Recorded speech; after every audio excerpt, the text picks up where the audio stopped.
this meeting today. Bless each and every individual that is here, each household that's represented, Father, and may peace abide in each person and their households. Father God, may we please continue to always remember, seek first the kingdom of heaven and his righteousness, and we know that all these things will be added unto us. In Jesus' name we pray. Amen. Now please join us in the pledge.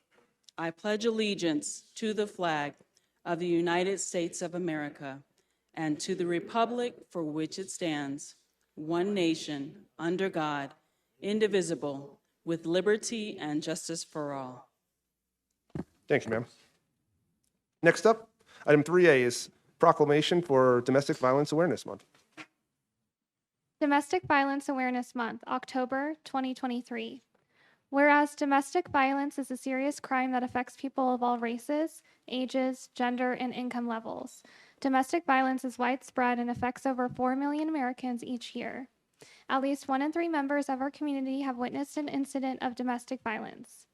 And whereas children that grow up in violent homes are believed to be abused and neglected at a rate higher than the national average. And whereas domestic violence costs the nation billions of dollars annually in medical expenses, police and court costs, shelters, foster care, sick leave, absenteeism, and non-productivity. And whereas only a coordinated community effort will help put a stop to this heinous crime. And whereas Domestic Violence Awareness Month provides an excellent opportunity for our community to learn more about preventing domestic violence and to show support for the numerous organizations and individuals who provide critical advocacy, services, and assistance to victims. Now, therefore, I, Kel Palguda, Mayor of the town of Prescott Valley, Arizona, do hereby proclaim the month of October as Domestic Violence Awareness Month and urge all citizens to work together with one goal in mind: to eliminate domestic violence from our community. Thank you.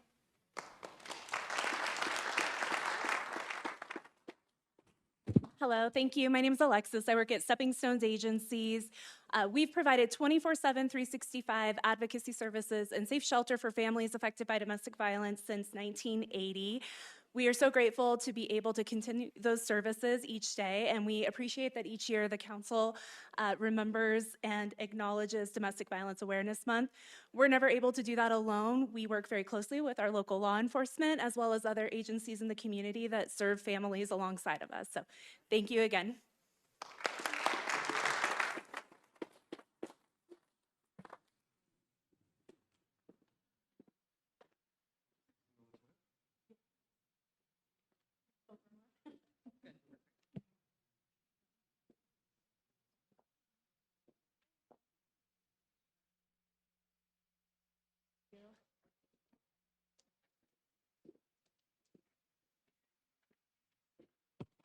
Next up is Staff Service Award for Jody Mullins, Police Services Supervisor, 5 years.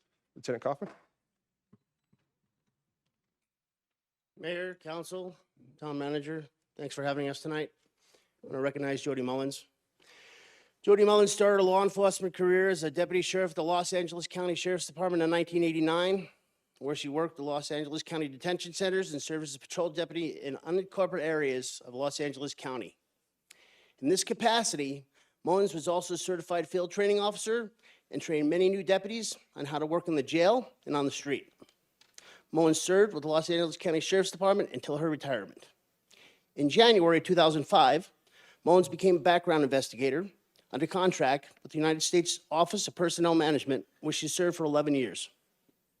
In August of 2014, Jody Mullins and her family relocated to the Prescott Valley area from Los Angeles, California.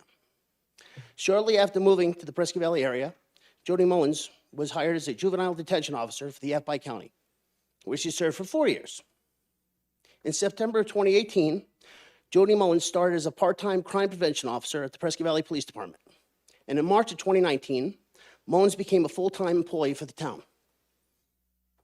In 2019, Mullins was voted by her peers and received the 2019 Prescott Valley Community Service Award. In 2023, Mullins tested and was selected as the Prescott Valley Police Department Community Services Supervisor over the Community Services Unit. Jody Mullins brings energy, fun, innovation, and a team mentality to the Community Services Unit, which is very much appreciated by her team and by the command. Off duty, Mullins enjoys traveling and spending time with her family. Mullins is the proud parent of 4 grandchildren, who are now all adults, 5 grandchildren.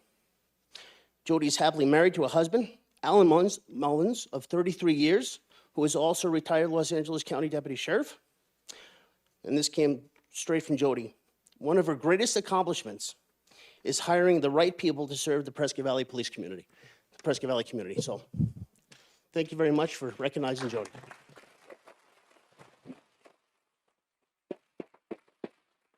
You want to say something? No words. No words. Got it.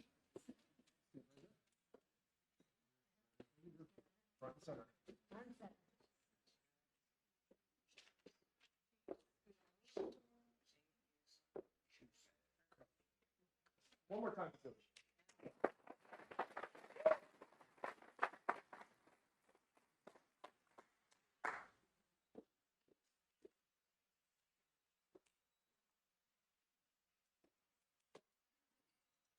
Next up, call the public. At this time, members of the public may comment on matters listed on the agenda or solely on matters within the jurisdiction of the town. Any persons wishing to address the council must register their name with the town clerk prior to the commencement of the meeting. The council's response is limited to responding to criticism, asking staff to review a matter commented upon, or asking that a matter be put on a future agenda. Such remarks shall be limited to 3 minutes unless additional time is granted by the mayor. Clerk? Lonnie Jones. Welcome, sir. Good evening. Good evening to the council and you, Mayor. I'm here to ask a question, very simple question.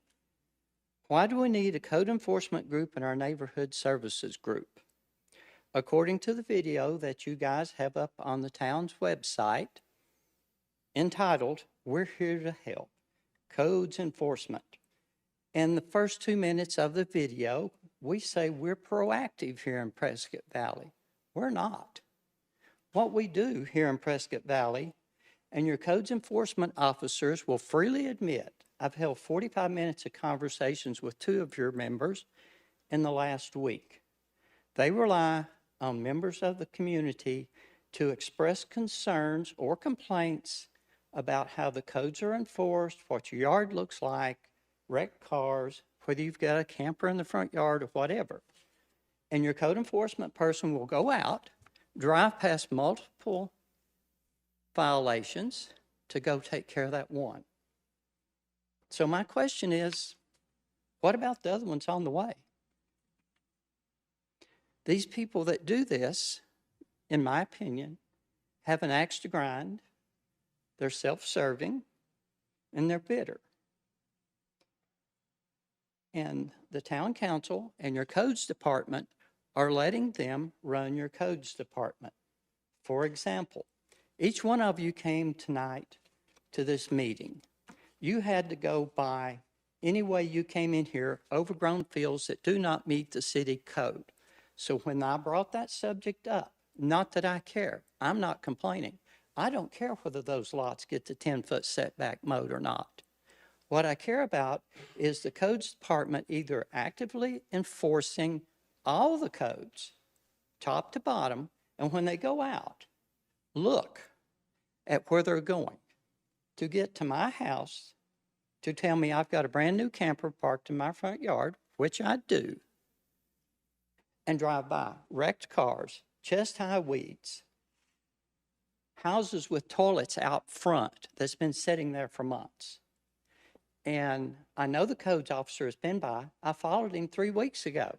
Followed him right down my street, had my camper in the front yard. Not a word was said.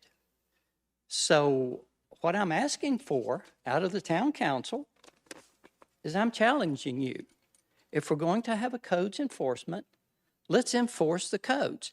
If you're not, don't rely on people to pick and choose in the community what they find offensive, because that's what we're doing. That's what we are letting people do. So all I ask is quit picking and choosing, enforce everything fairly, evenly, and equitably.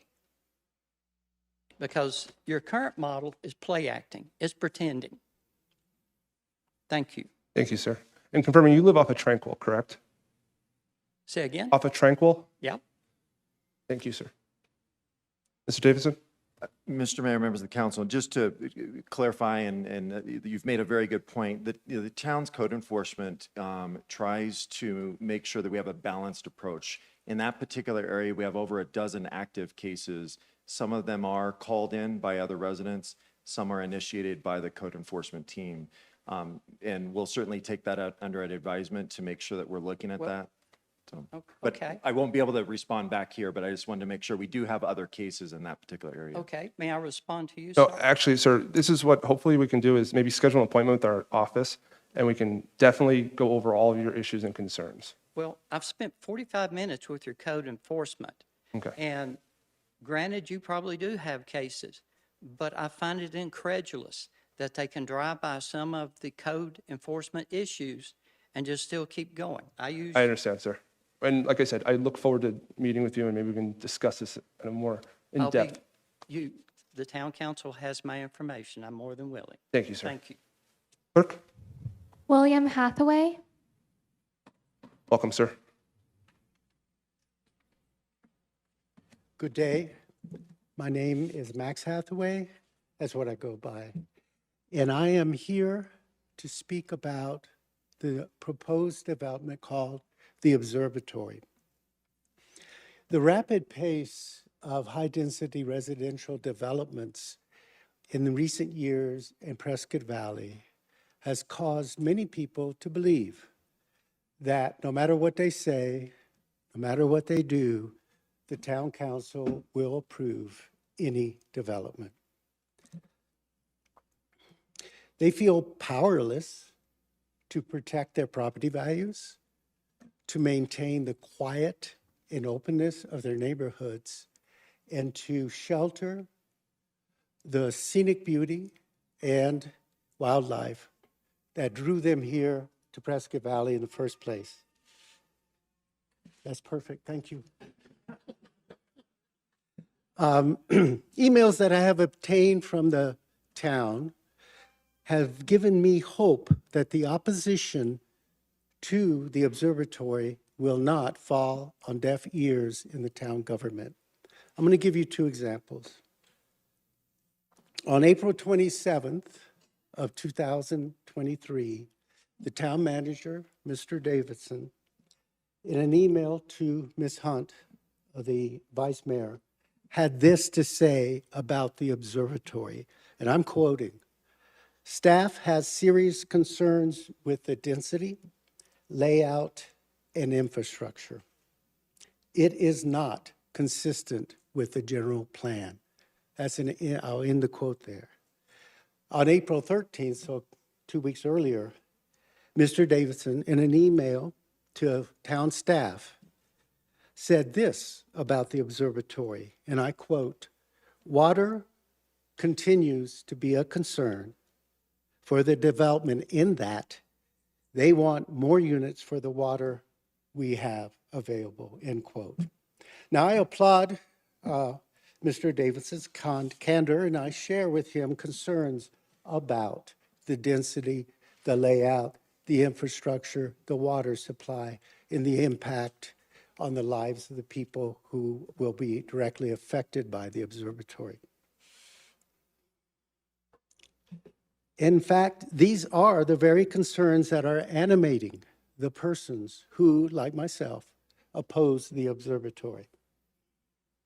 These emails and others that I have reviewed encourage me to think that there is openness in the town government to disapprove the observatory. And there are good reasons to disapprove the observatory. May I have a couple more seconds? Can you give those reasons in the next 10, 15 seconds? Yes. Thank you, sir. Okay. In my view, a dispassionate assessment of the project will lead to the following 5 conclusions. Number 1, it is not needed. Number 2, it does not offer truly affordable, attainable, or workforce housing. Number 3, it is not compatible with the surrounding communities. And number 4, it will needlessly further strap the water supply in Prescott Valley. And finally, fifthly, It will chew up hundreds of acres of beautiful rolling hills and important wildlife habitat and replace it with a high-density cookie-cutter development that will be an eyesore, that will exacerbate the high volume of traffic already on State Route 69, and will have an adverse effect on the lives and property values of the surrounding community. Thank you very much for your Thank you, sir. consideration.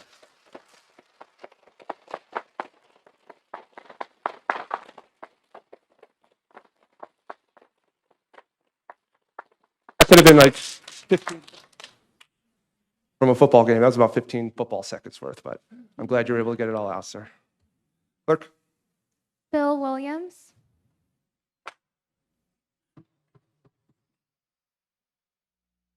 Welcome, sir. Good evening. I'm Bill Williams. Is this a light that can turn on? Maybe not. This? I'm sorry, sir? Is this a light? It appears to be, yes, sir. Do you know how to turn it on? No, there's no. There's no light doesn't- there. Okay. Well, let's see.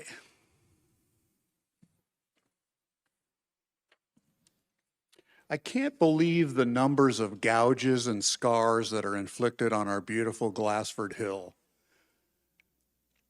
It has a fragile ecosystem.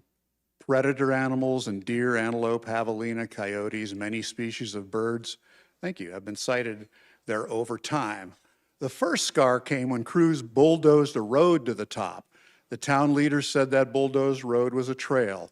But when I spoke to a former 20-year veteran of town government, he said the town always wanted it as a fire rescue road. That's why it's 15 feet wide in some areas.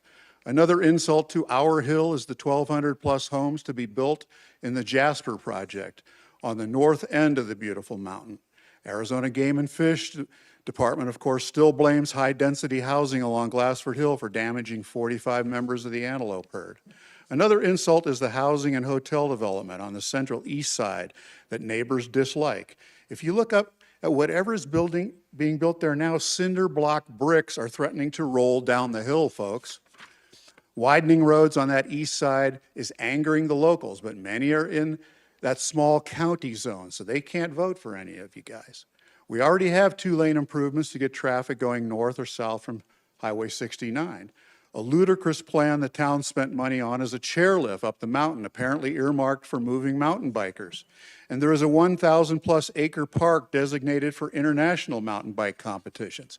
But the biggest insult and potential scar in our mountain, and it's not yours to sell, will be the ridiculous highway that will be 200 feet above Home Depot and Hobby Lobby, arching partway around the mountain, the connector, right, the Sundog connector. This was designed by Central Yavapai Metropolitan Planning Organization and endorsed by the mayor. SIMPO is funded by federal tax dollars. I just left that Sundog connector meeting and one board member said they would never have the 96 million. Stop the madness. So these are 6 or more scars on our hill that are making everyone on the dais up here look silly. Thank you. Thank you, sir.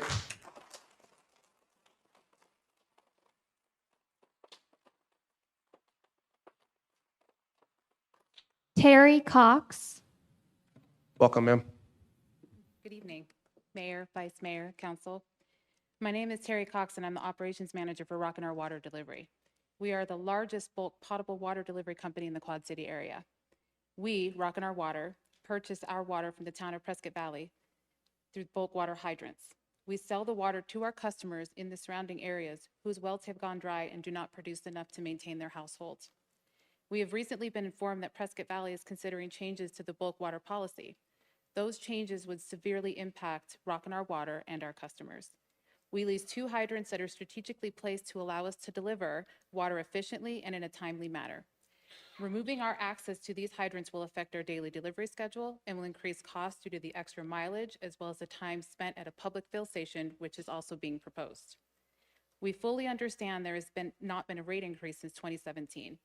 Rock and R Water and their customers can absorb a water rate increase, but the loss of the 2 hydrants will severely impact the costs associated with the fill station only scenario. Our customers are probably the best water conservationists in the Quad City area. Compared to a resident in the town limits, our customers use half the water and already pay twice as much than a resident within the town limits. In a letter we received from the town of Prescott Valley, the city is going to allow temporary hydrant use for construction companies. We are asking the mayor and the town council to please consider that option for our company, Rock and Our Water, so we can continue delivering a basic necessity, water, to our customers for their residential use. If the mayor and the council will need Rock and Our Water to provide more information, we would be happy to sit down and discuss all options. And with that, I thank you for your time and consideration. Thank you, ma'am. I believe staff has your phone number. Staff has your contact information. Thank you, ma'am. Clerk? Lynn Casper.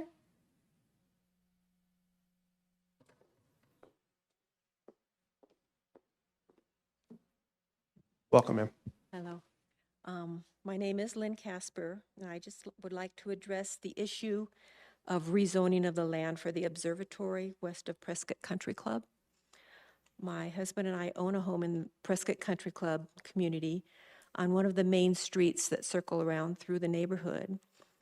And we hope that you do not rezone the observatory land for high-density housing. But whether you do or not, I would like for you to seriously consider this request, which I'm sure is desired by many who live in the country club. Please do not allow the developer to connect their city streets to the country club's county streets, as the resulting increase in traffic and noise would be, to say the least, annoying and unpleasant. I'm pretty sure you would feel the same and not appreciate increased traffic and noise on your individual neighborhood streets. Please take this request into consideration for any future land development proposals on land around the Prescott Country Club neighborhood. Thank you. Thank you, ma'am.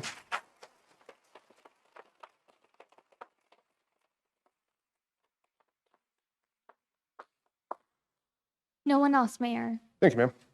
Moving on, item 6, council communications. We'll start on the end with Councilwoman Hepperly. All right. October 7th is the Harvest Fest, but I'm not going to talk about that. I'm sure someone else has got that covered. October 14th is our annual teen live action role play event. The teen library puts that on. This year it is the Witch Queen's Curse, so it's an Arthurian themed activity. So it's all day, 10 a.m. to 9 p.m. You can go to pvlib.net to register teens. It's for all teens 12 to 17. And then we are still looking for adult volunteers. It cannot happen without our adult volunteers. So we can reach out to the library if you're interested in volunteering to support fun, healthy activities for our teens. So yeah, October 14th. Vice Mayor. Good evening, everybody. Thank you for being here. I want to thank Alexis from Stepping Stones for being here to collect the proclamation for domestic violence.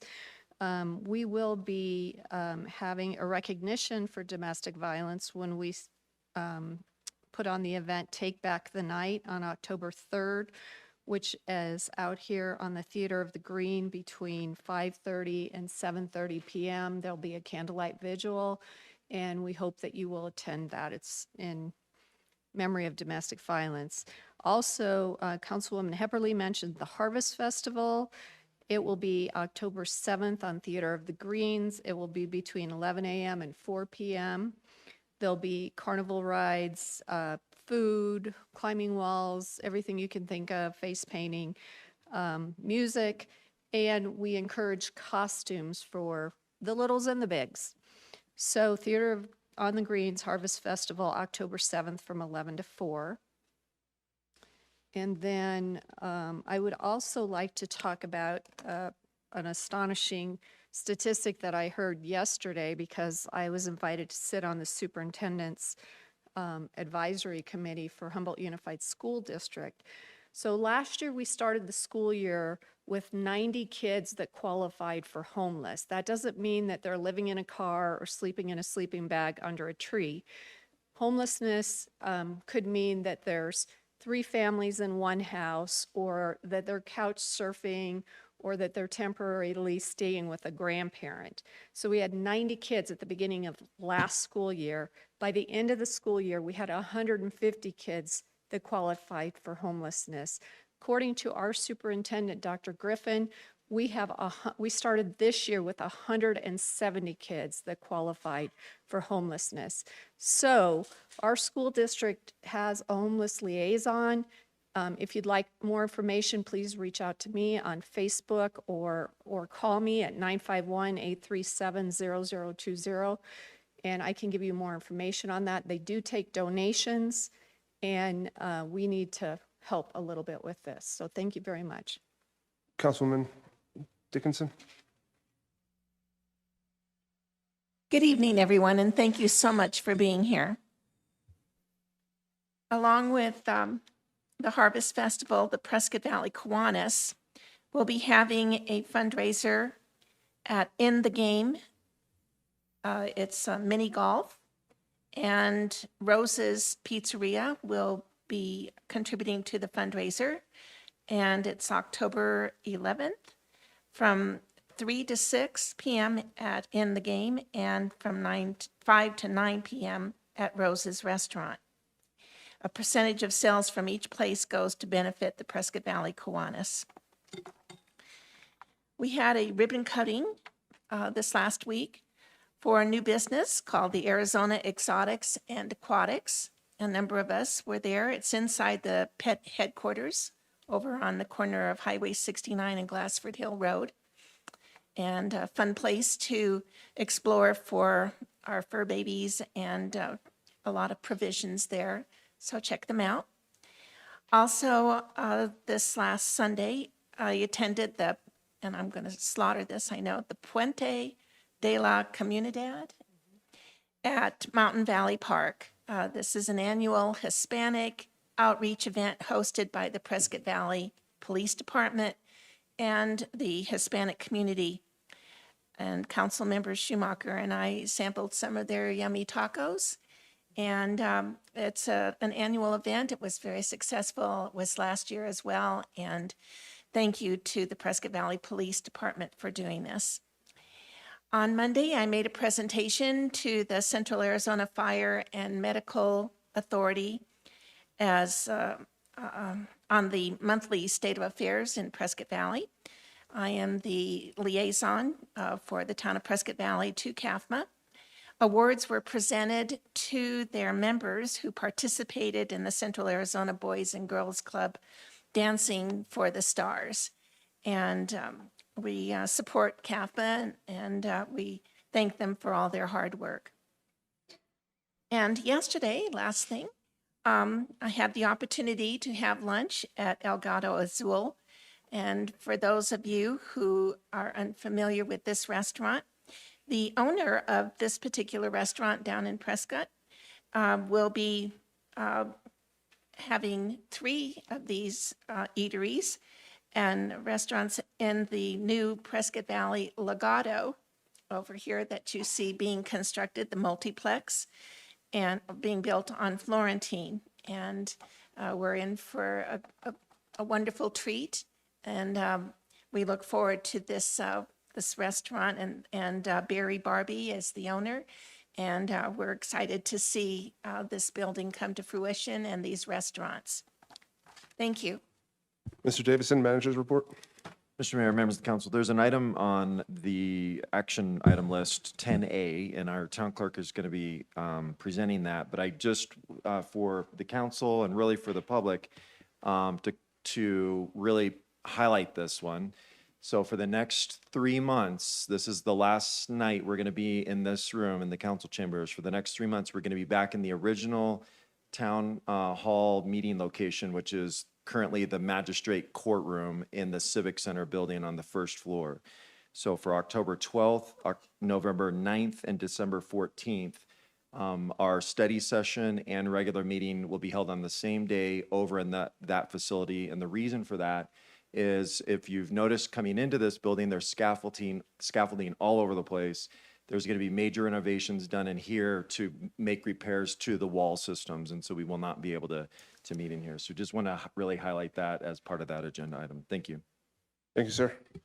Item 8, consent agenda. All matters listed under consent agenda are considered routine by the town council and will be enacted by one motion. There will be no separate discussion of these items. If discussion is desired, that item will be removed from the consent agenda and will be considered separately. Council, we've all had a chance to review. Is there any item you wish to comment on or remove? Mr. Mayor, I would like to comment on 7B, the appointment of Phil Burdew to Planning and Zoning Commission. Phil comes to us with a lot of experience in engineering and water engineering and contracting. So we are recommending approval for him to be one of our newest planning and zoning commissioners. And with that, I'd like to make a motion to approve the consent agenda by electronic vote. Can I have a second? Clerk, please call the vote.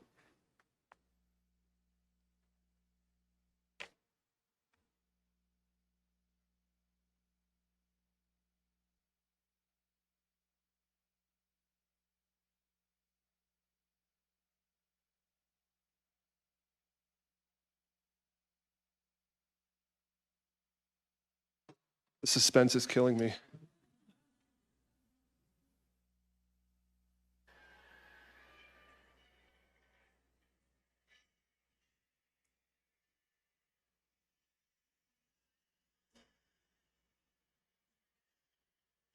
It passes, Mayor. Thank you. Moving on, item 9, amendments, general engineering standards, second reading. Ms. Reuter. Good evening, Mayor, council members. This is the second reading for the amendments to the general engineering standards. Public Works Department has been tasked with updating and the general engineering standards with all applicable standards within the public right-of-way for construction. So staff recommends reading and approving ordinance number 2023-927, adopted by reference and public record, entitles Amendments to Town Code Chapters 7, 9, and 16 of the General Engineering Standards. And just as a refresher, this is really just for the pavement cut standards and boring, and also the pavement marking standards. Thank you, ma'am. And Council, we spoke about this last time. Are there any additional questions or comments for Ms. Reuter? Otherwise, we'll ask the clerk to read. Ordinance number 2023-927, an ordinance of the Mayor and Common Council of the Town of Prescott Valley, a municipal corporation of Arizona, adopting by reference that certain document amendments to Town Code, Chapter 7, 9, and 16, General Engineering Standards declared by resolution number 2023-2337 to be a public record, renaming Town Code Chapter 16 Engineering to Public Improvements and Article 16-01 Engineering Standards to General Engineering Standards, amending Town Code Article 16-01 and making corresponding amendments in Chapter 7 Building and Chapter 9 Health and Sanitation, to re-specify construction standards applicable to public improvements within the town, providing that all other chapters, articles, and sections of the Town Code not herein repealed or amended shall remain in full force and effect, providing that if any provision in this ordinance is held invalid by a court of competent jurisdiction, the remaining provisions shall not be affected, but shall continue in full force and effect, and providing that this ordinance shall be effective 30 days after its passage and approval according to law. Thank you. Clerk, shall this ordinance pass?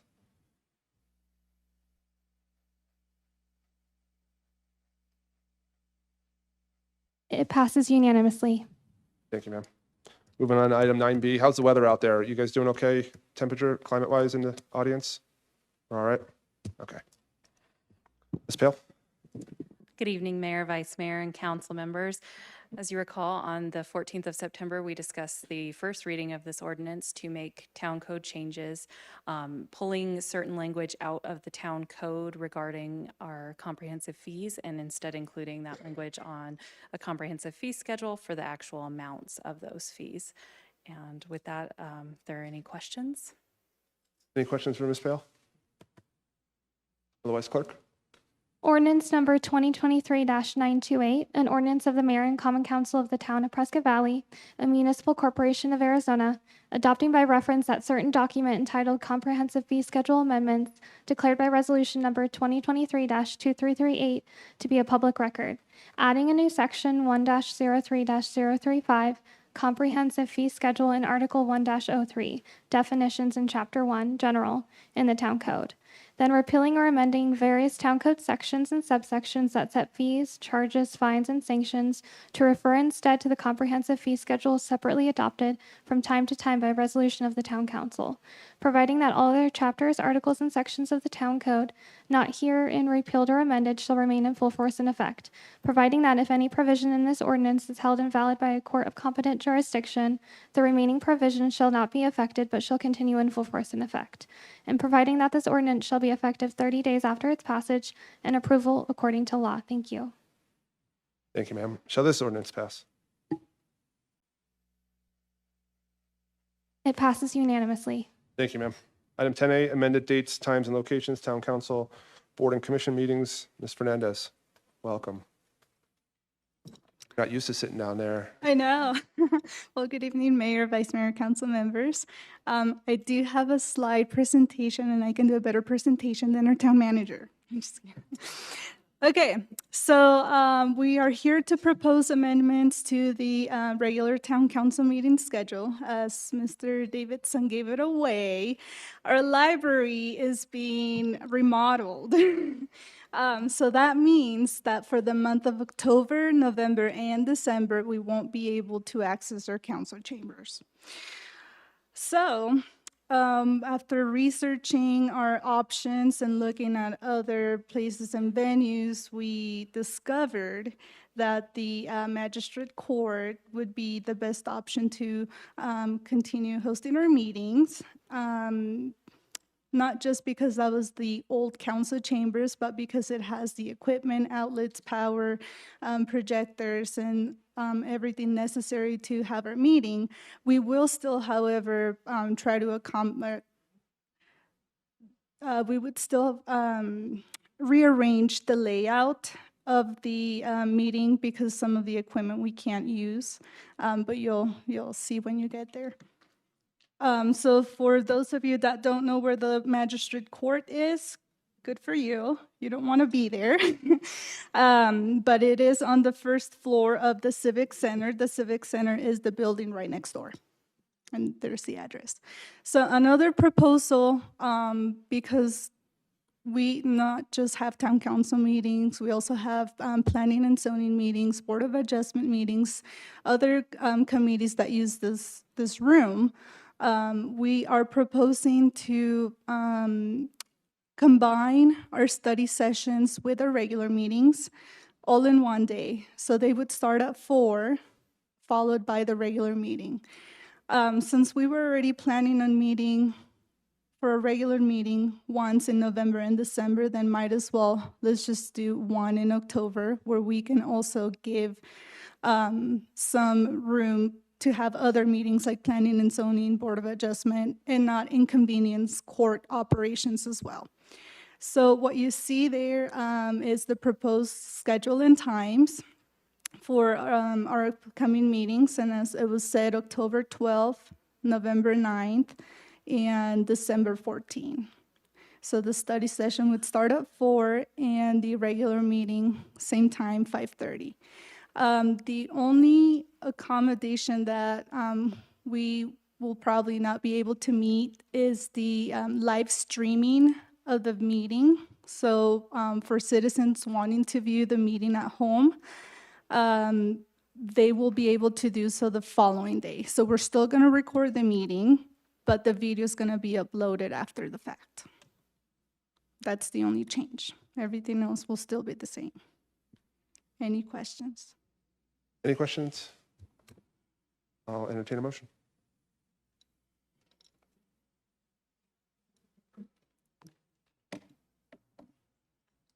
Mr. Mayor, I'd like to make a motion to approve posting the amended town council meeting schedule for fiscal year 2023-24 pursuant to ARS. I second. Clerk, please call the vote.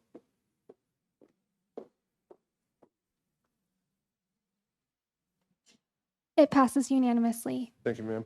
Next up, item 10B, Glassford Dells Project Property Acquisition. Mr. Judy, welcome, We sir. have one additional motion on that item. Sorry. Thank you, clerk. Mr. Mayor, I'd like to make a motion to approve rescheduling the date, time, location of town council meetings in October, November, and December 2023 based on the attached notice, town council change of venue pursuant to Town Code 2-04-090 by electronic vote. I second it. Clerk, please call the vote.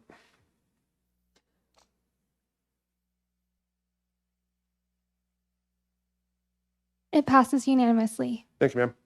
Now next, 10B, Mr. Judy. Welcome. Mayor, Council, I know it wasn't something I said because I haven't said anything yet, but a bunch of people just left. Anyway, it's my pleasure to be with you again today. This is an exciting project that honestly began 25 years ago in the late 1990s. The town of Prescott Valley, city of Prescott, worked towards protecting Glassford Hill so all residents can continue to enjoy that. In May of last year, the town of Prescott Valley signed an intergovernmental agreement, what we call an IGA, with the city of Prescott and Yavapai County to further explore acquiring this property, ultimately up to 3,500 acres. So it is a large parcel. As we met with the city of Prescott and the county, we went through several iterations of a potential first phase, and this is what we landed on. What you see in green is what would be acquired by both the city of Prescott and the town of Prescott Valley. More specific to Prescott Valley, you can see in this exhibit that area in I don't know if that's pink or mauve. I'm not a good color picker there. What's that? Salmon. Okay, salmon is what would come to Prescott Valley. That's part of 3 current parcels. That's 1,317 acres. You can see in that exhibit that area in rust or orange below that is property the town already owns. And there's a potential open space dedication by the Jasper subdivision of about 97 acres there. That could fluctuate just a little bit depending on the final dedication. That part in blue is something that we could consider as part of a second phase.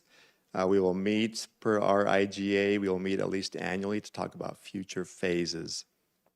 So let me talk about costs just a little bit, what it will cost us for this purchase. The land came in at a cost per acre of $2,782, and good luck buying any acreage in Prescott Valley for that dollar amount. So that comes out to $3.6 million.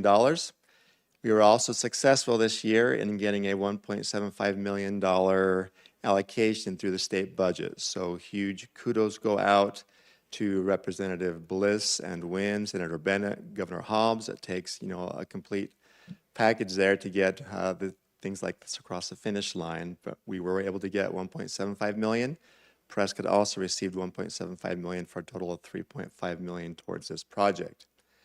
So with that state allocation, that brings our cost to about $1.9 million. Yavapai County, as our partner, has contributed to fund 35% of that purchase. So that further reduces our liability by $670,000. So our net cost is about $1.33 million.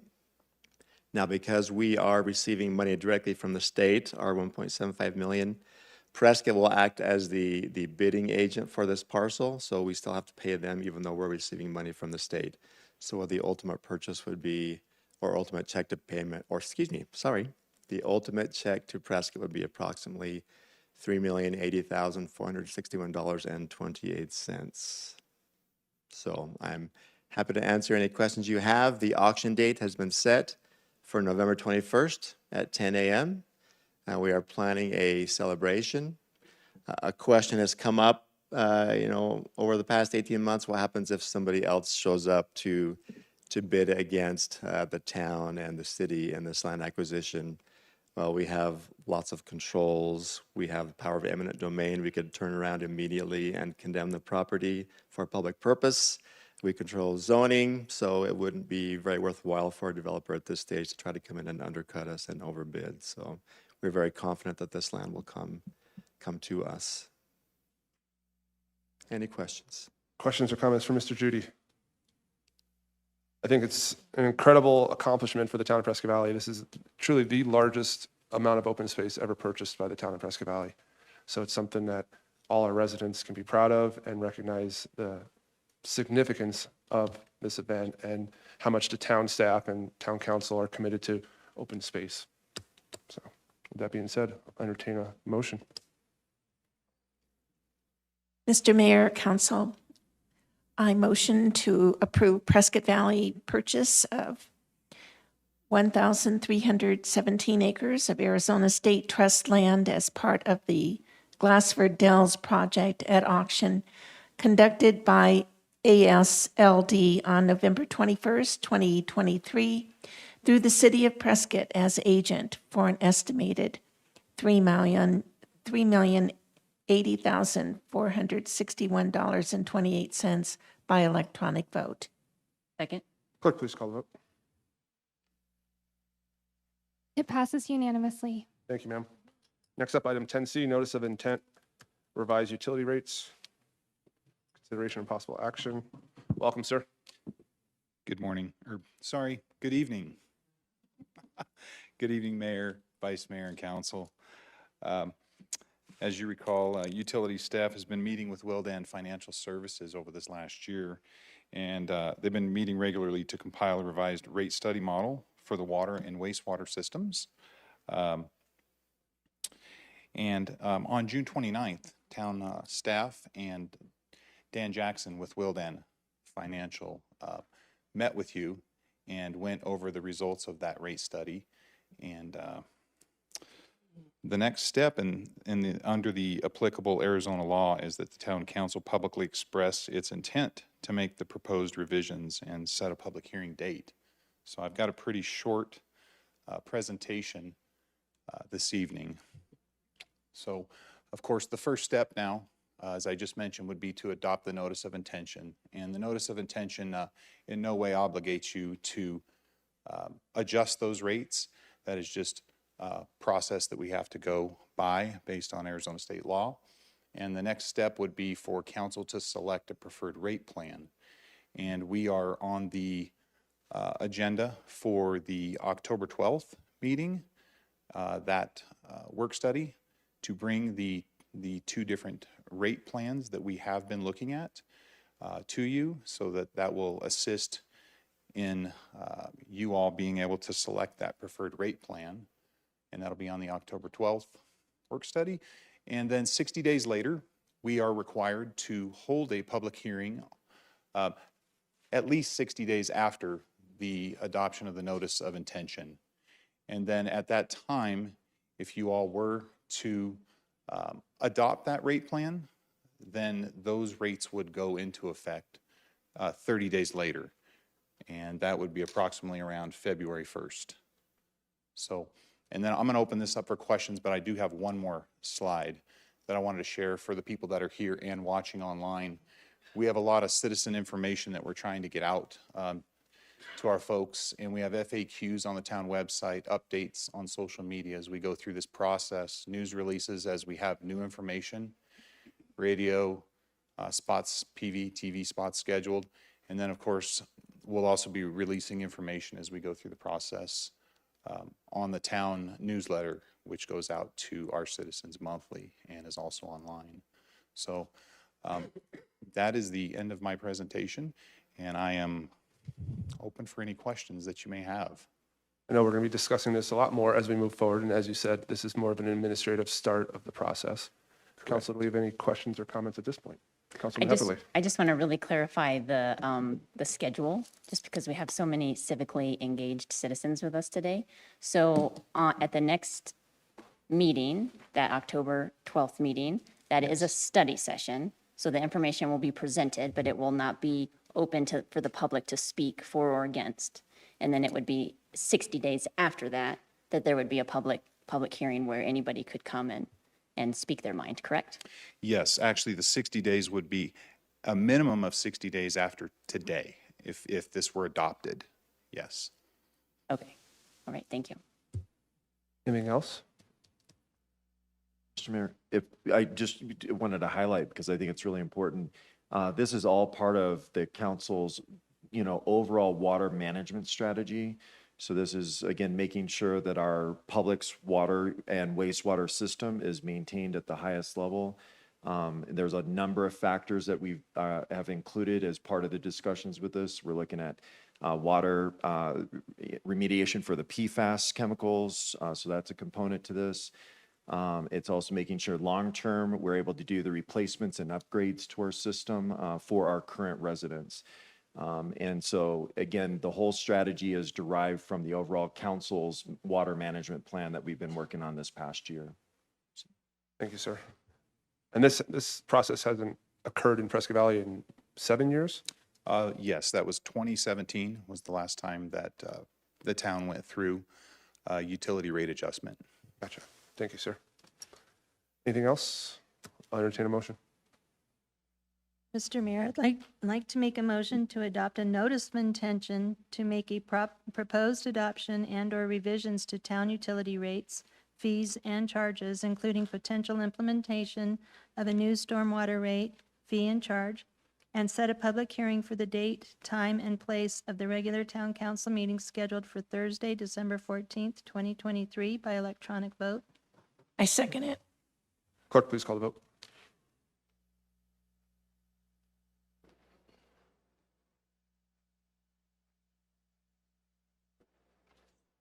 It passes unanimously. Thank you, ma'am.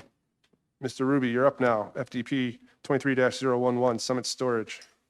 Thank you. Good evening, Mayor, Vice Mayor, Council. The item before you is the final development plan for Summit Storage.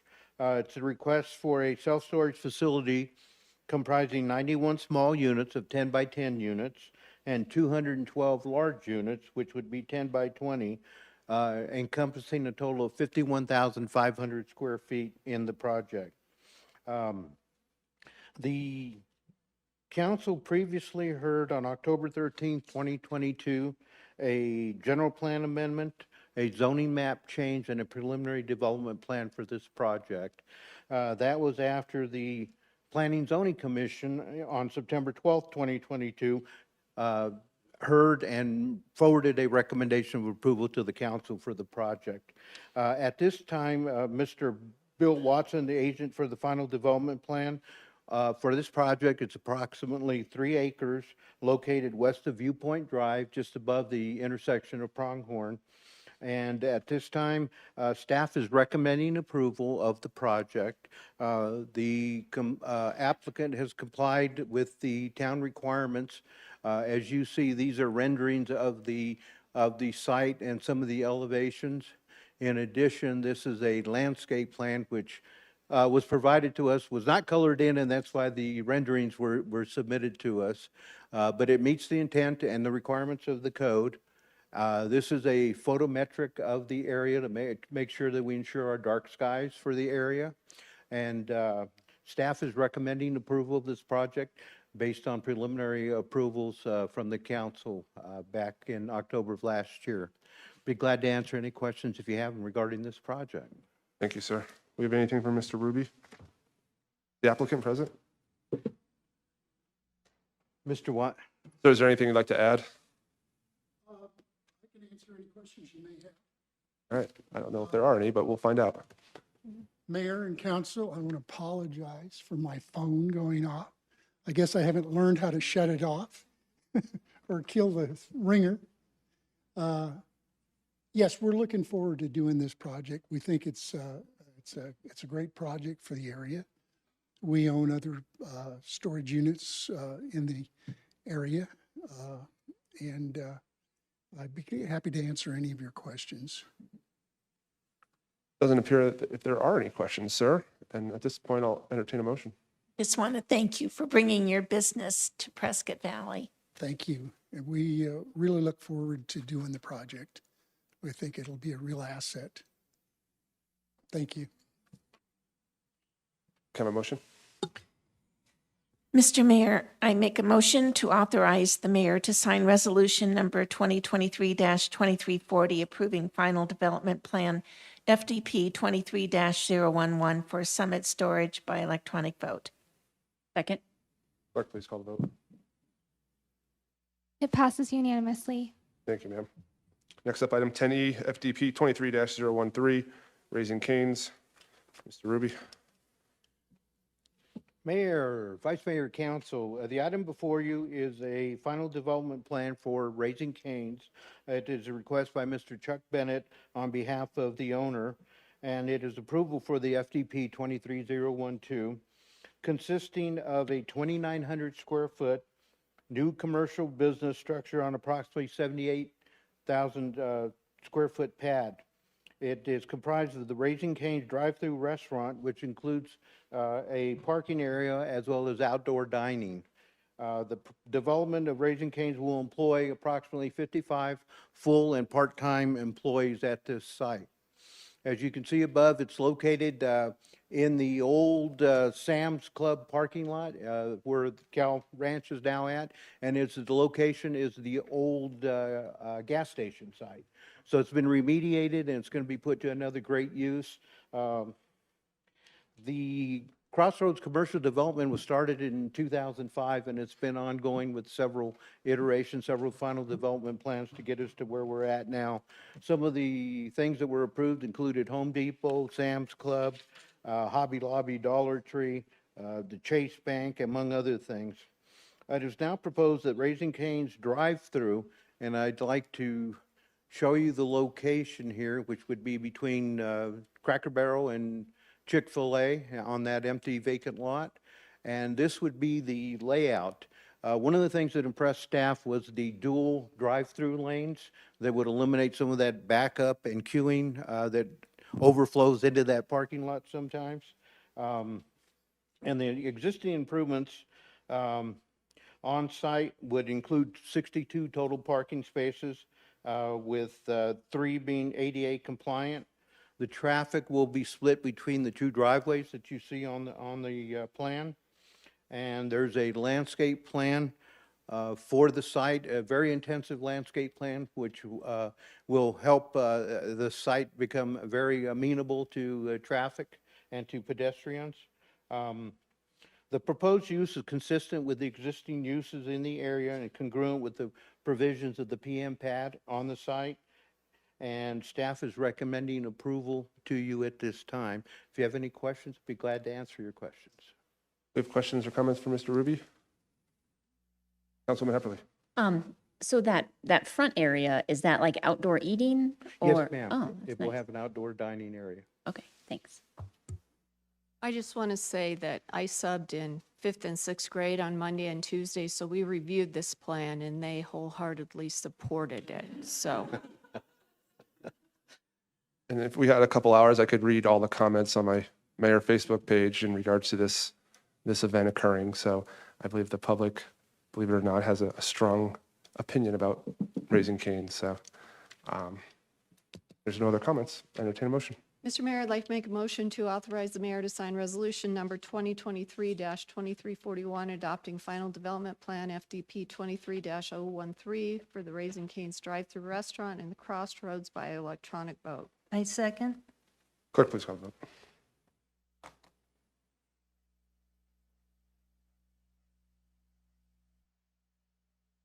It passes unanimously. Thank you, ma'am. Mr. Ruby, you're up. Final FDP 23-014 Homewood Suites by Hilton.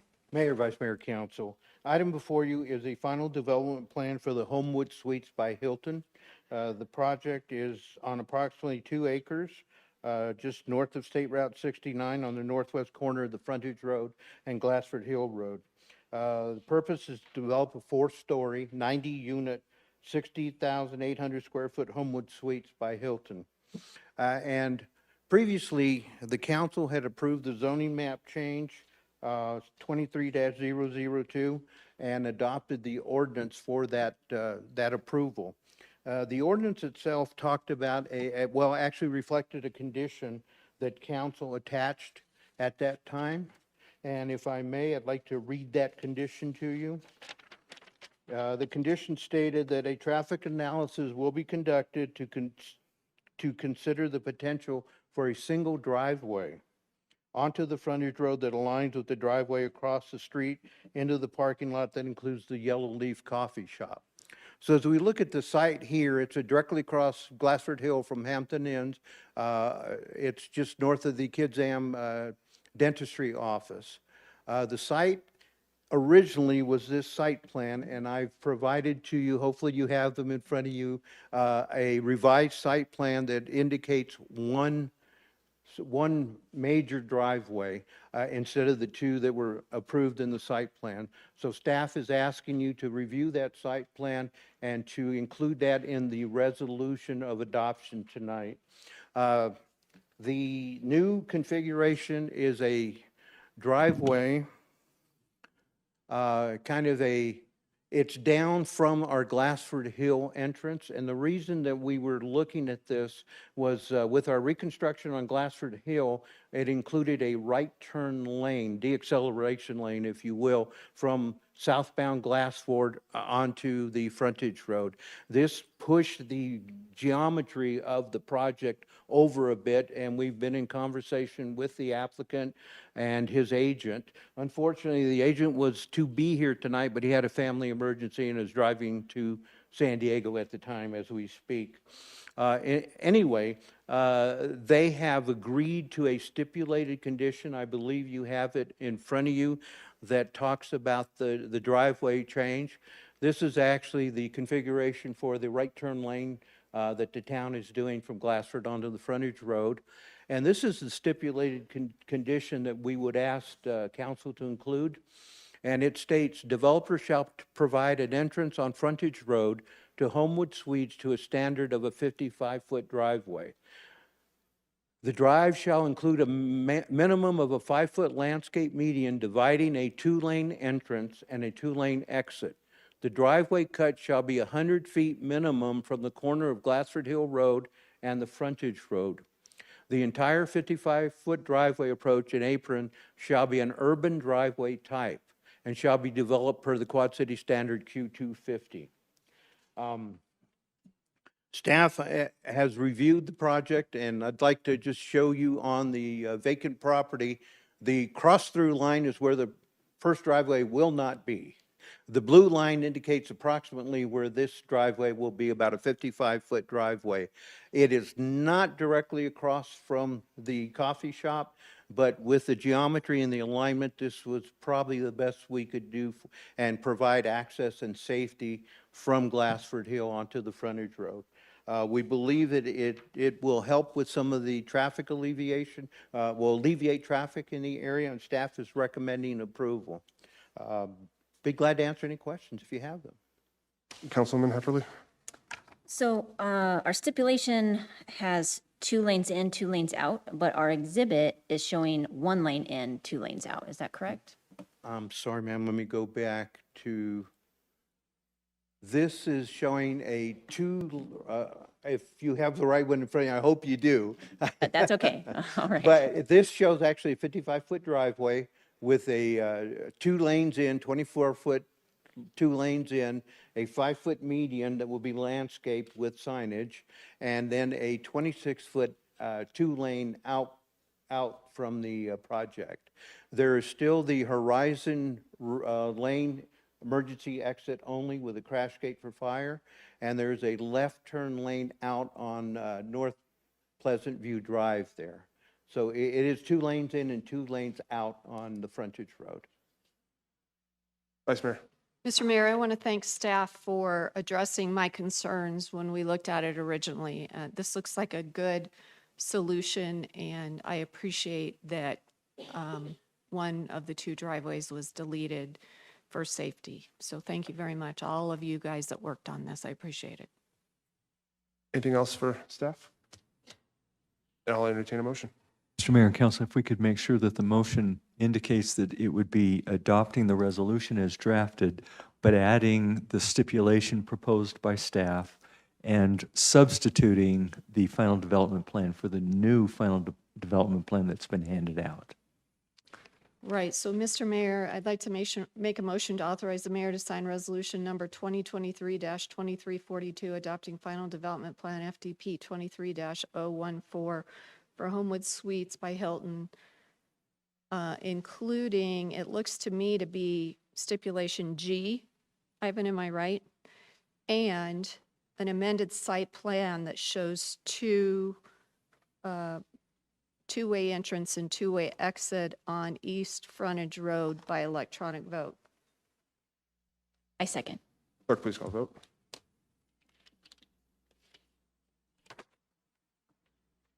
It passes unanimously. Thank you, ma'am. Can I have a motion to adjourn? Mr. Mayor, I make a motion to adjourn the meeting. I'll second. Clerk, please call the vote.